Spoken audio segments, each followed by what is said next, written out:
Έχουμε μία εικόνα από τα νησιά Μάορι. Βεβαίως δεν έχουμε βρεθεί αυτή τη στιγμή στον Ειρηνικό.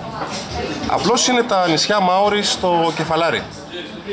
Έχουμε έρθει εδώ απόψε σε μία μοναδρική βραδιά, όπου συναντήσαμε μετά από πάρα πολύ καιρό τον αγαπημένο, τον Μάνο το Σάρο, ο οποίος είναι πλέον ιδιοκτήτης αυτού του μαγαζιού.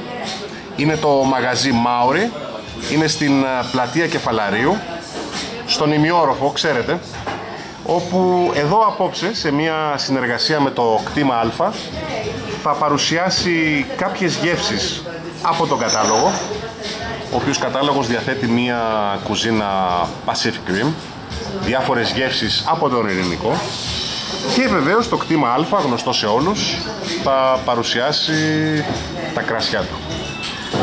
Έχουμε έρθει σαν Πόλης 24 σε μια βραδιά η οποία θα συνδυάσει φαγητό και καλό κρασί, και συναντήσαμε τον Μάνο μετά από πάρα πολλά χρόνια. Για τους παλιούς κηφισιώτες, ο Μάνος ο Σάρος είναι αυτός ο οποίος έβαζε μουσική στα παιδικά μας πάρτι. Για όσους δεν θυμούνται, ήταν ο ιδιοκτήτης του Think Pink, ένα δισκοπωλείο το οποίο ήταν πάρα πολύ διάσημο για τη μουσική του και για τις μιξαρισμένες κασέτες. Έχουμε έρθει από νωρίς βέβαια. Ο κόσμος τώρα σιγά σιγά ξεκινάει και έρχεται, γι' αυτό και υπάρχει η σχετική βαβούρα.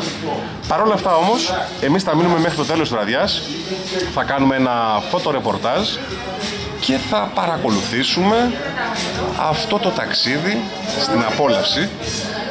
Έτσι με αγάπη μας έχει καλέσει ο Μάνος και ελπίζουμε ότι θα είναι έτσι μια ιδιαίτερη και μοναδική βραδιά. Βεβαίως στο άρθρο μας θα σας γράψουμε τις εντυπώσεις μας και ελπίζουμε κι εσείς μέσα από την κάμερα του Πόλης 24 να πάρετε το ίδιο feedback το οποίο θα πάρουμε κι εμείς. Μάορι λοιπόν στην πλατεία Κεφαλαρίου με guest το Μάνο το Σάρο.